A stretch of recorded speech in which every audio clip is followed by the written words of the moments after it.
অফিসের 2-3 দিনের ছুটিতে আমরা এই গরমে পাহাড়ের রানীকেই বেছে নিয়েছিলাম আমাদের গন্তব্যস্থল হিসেবে। তাই আমরা পৌঁছে গেছিলাম শিয়ালদা স্টেশনে। শিয়ালদা স্টেশন থেকে ট্রেন ধরে এনজেপি স্টেশন, আর আমাদের সিট ছিল সাইড লোয়ার বার্থ আর সাইড আপার বার্থ। ভীষণ ফেভারিট সিট আমার। আর এই ট্রেনের ভাড়া ছিল মাত্র 350 পার হেড। এনজেপি স্টেশন থেকে টোটো ভাড়া করে মাত্র 30 টাকা পার হেডে আমরা পৌঁছে গেছিলাম বাস স্ট্যান্ডে, শিলিগুড়ি তেনজিং নরগে বাস স্ট্যান্ড। আমাদের বাস ভাড়া ছিল 105 টাকা পার হেড। আপনারা চাইলে রিজার্ভ গাড়িও করতে পারেন। এনজেপি স্টেশন থেকে ভাড়া পড়বে 3 থেকে 3,500 টাকা, শেয়ারে পড়বে 250 থেকে 300 টাকা। অবশ্যই সেটা পিক সিজন না অফ সিজন সেটার ওপর ডিপেন্ড করছে। দার্জিলিং বাস স্ট্যান্ডে নেমেই খুঁজতে শুরু করেছিলাম আমাদের হোটেল।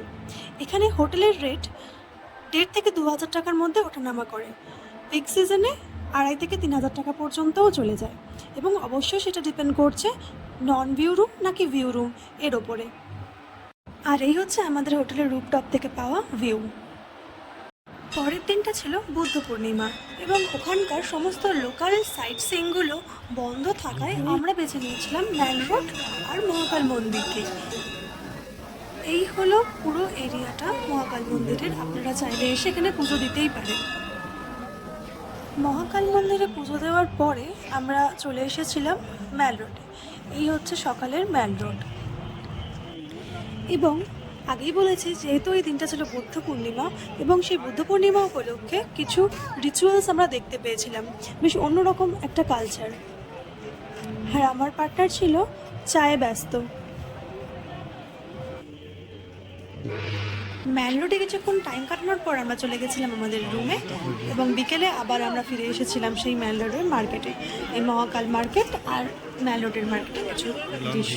এখানে প্রাইস রেট খুব বেশি না হলেও যদি আপনি নেগোশিয়েট করে কিনতে পারেন তাহলে অনেকটাই সস্তা পড়বে। পরের দিন সকাল সকাল একদমই সময় নষ্ট না করে ভোর 4টাতে বেরিয়ে পড়েছিলাম টাইগার হিল আর লোকাল সাইট সিইংয়ের উদ্দেশ্যে। আমরা চুজ করেছিলাম 3 পয়েন্টস অ্যান্ড মিক্স পয়েন্ট। এর মধ্যে ছিল টাইগার হিল, বাতাসিয়া লুপ, ঘুম মনেস্ট্রি, জু, রোপওয়ে আর টি গার্ডেন। আমাদের গাড়ি ভাড়া করেছিল পার হেড 800 টাকা, শেয়ারে মোট 1600 টাকা, আর রিজার্ভ করলে 4 থেকে 4,500 টাকা, আর অফ সিজনে 3 থেকে 3,500 টাকার মধ্যে ওঠানামা করে। বাতাসিয়া লুপের টিকিট প্রাইস ছিল ₹50 পার হেড, আর জুয়ের এন্ট্রি ফিস ছিল ₹120 পার হেড। যদিও এর মধ্যেই ছিল জু আর HMI, এবং অবশ্যই এই এন্ট্রি ফিসগুলো ড্রাইভারের ভাড়ার সাথে ইনক্লুড থাকে না। সেদিনের মতন আমাদের লাস্ট পয়েন্ট ছিল টি গার্ডেন।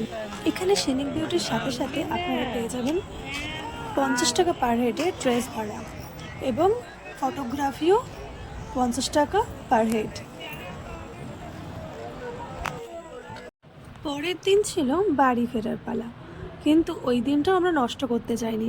যেহেতু আমাদের ট্রেন ছিল রাত 8টায়, তাই আমরা বেছে নিয়েছিলাম নেপালের বর্ডার আর মিরিক লেক। বাড়ি ফিরতে ফিরতে এইটুকু পরিপাওনাও যথেষ্ট। নেপালের বর্ডারে প্রবেশ করেই শেয়ারে পার হেডে গাড়ি চেঞ্জ করে আমরা দুটো সাইট সিন বেছে নিয়েছিলাম, এক বুদ্ধ মন্দির আর 2 পশুপতি মার্কেট।